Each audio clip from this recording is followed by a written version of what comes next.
नमस्कार, BCom final year के students का दोबारा स्वागत है। अब हम इसके अगले लेक्चर में पढ़ेंगे method of redressal of investor grievances. पिछले लेक्चर में आपने पढ़ा कि इन्वेस्टर प्रोटेक्शन क्या होता है और जनरली एक इन्वेस्टर्स को किन किन के प्रति शिकायत हो सकती है। कंपनी के प्रति कौन कौन सी शिकायत हो सकती है, ब्रोकर के प्रति कौन कौन सी शिकायत हो सकती है, डिपॉजिटरी के प्रति कौन कौन सी शिकायत हो सकती है। अब हम इस लेक्चर में पढ़ेंगे कि उन शिकायतों के निवारण के लिए कौन कौन सी संस्था है। An investor can seek redressal of his grievances from the following agency. निम्न जो एजेंसी उनसे वो अपनी शिकायत कर सकता है। सबसे पहले grievance cell in stock exchange, stock exchange में अपनी शिकायत करेगा जो इनका निवारण करेगी। दूसरी जो एजेंसी है वो है SEBI, security exchange board of India, उसमें कर सकता है। तीसरी है कंपनी लॉ बोर्ड में। चौथा कोर्ट में जा सकता है, या प्रेस में। तो यहाँ आज हम पढ़ेंगे grievance cell in stock exchange. Stock exchange में शिकायत करने पर क्या होता है। तो हर स्टॉक एक्सचेंज में ग्रीवियंस सेल बनी हुई होती है, investor service cell in stock exchange. All the registered stock exchanges have established investor service cell to redress the grievances of investors.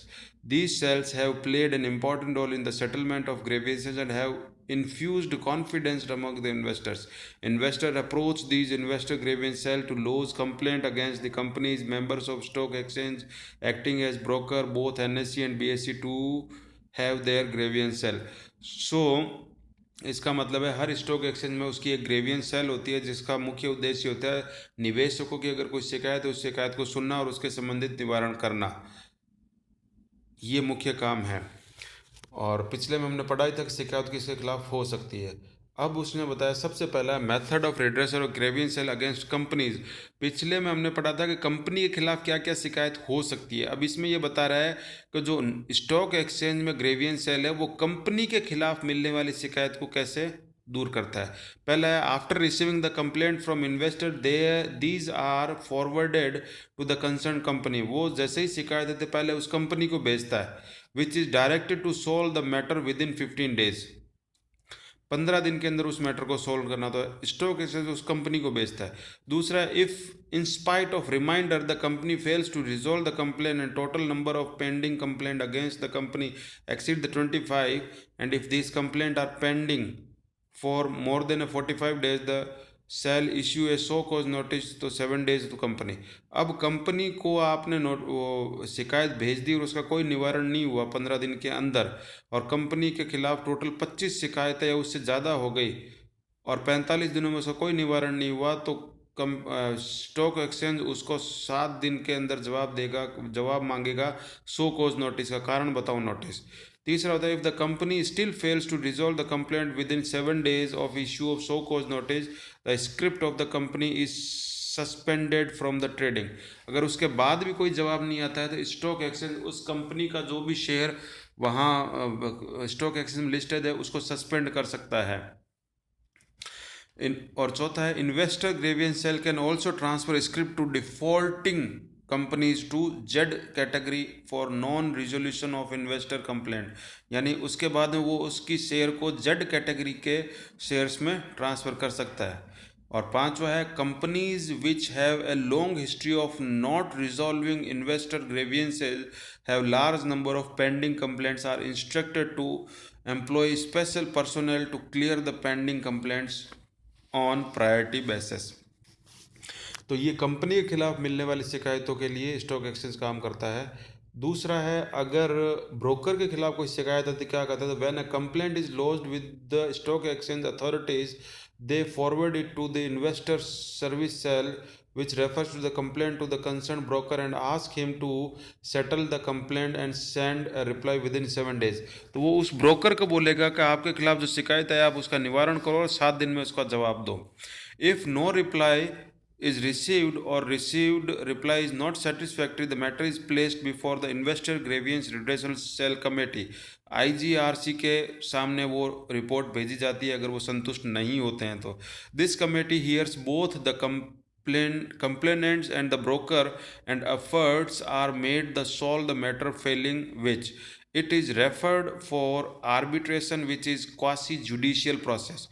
तो फिर कमेटी जो है वो उस ब्रोकर को और उस निवेशक को दोनों को बुला के उसके मैटर को सॉल्व करेगा, और जहाँ तक संभव हो उसमें आर्बिट्रेशन का काम करके उस मैटर को, उस फाइल मैटर को क्लोज करेगा, जो एक तरह से क्वासी जुडिशियल प्रोसेस कहलाता है। क्वासी जुडिशियल का मतलब, जुडिशियल का मतलब न्यायिक होता है, और क्वासी जुडिशियल मतलब अर्ध न्यायिक फैसला हो गया है कि। उसके बाद जो अगली स्टेप है वह है a sole arbitrator is appointed if the sum is for less than ₹25 lakh और claim above the 25 lakh, a panel of 3 arbitrator is appointed. अगर जो क्लेम है आपस में वो अगर 25 लाख रुपए तक का है तो एक आर्बिट्रेटर यानी बिचौलिया अपॉइंट किया जाता है इनके मैटर को सॉल्व करने के लिए। अगर अमाउंट 25 लाख रुपए ज़्यादा है तो फिर 3 आर्बिट्रेटर अपॉइंट किए जाते हैं इनके मैटर को सॉल्व करने के लिए। अगला स्टेप होता है an aggrieved party can file an appeal against the award given by the arbitrator to appropriate court. अगर उसके बाद भी मैटर इनका संतुष्ट नहीं होते हैं तो फिर आगे अप्रोप्रिएट कोर्ट में इसके खिलाफ केस कर सकते हैं। Other measures taken by the investor, इसके अलावा भी जो स्टॉक एक्सचेंज की जो इन्वेस्टर प्रोटेक्शन सेल है वो और भी कई काम करती है, जैसे other measures taken for the investor protection by stock exchange and resolve the grievance of the investor and member of exchange. सबसे पहले calling company representative to the stock exchange to interaction, company के representative को stock exchange बुलाता है कि बताओ क्या बात है। Calling registrar and transfer agent to the stock exchange, company का जो रजिस्ट्रार और ट्रांसफर एजेंट है उसको बुला सकता है। इश्यूइंग मंथली प्रेस रिलीज, हर महीने की प्रेस रिलीज करता है। Listing top 25 companies against whom maximum complaint are pending for resolution, this is also release on the website.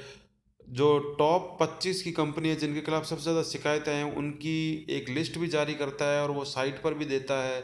In case of Bombay stock exchange it can pursue Mumbai based companies to dispute their representative to the exchange to take up the pending list of complaint and resolve them without delay। से इस तरीके से कुछ other काम भी होते हैं जिसमें वो डिसीजन लेते हैं इन्वेस्टर ग्रेवियंस सेल के तहत। तो आज हमने पढ़ा कि स्टॉक एक्सचेंज इन्वेस्टर प्रोटेक्शन में किस तरीके से काम करता है। फिर मिलेंगे, स्वस्थ रहिए, सेफ रहिए।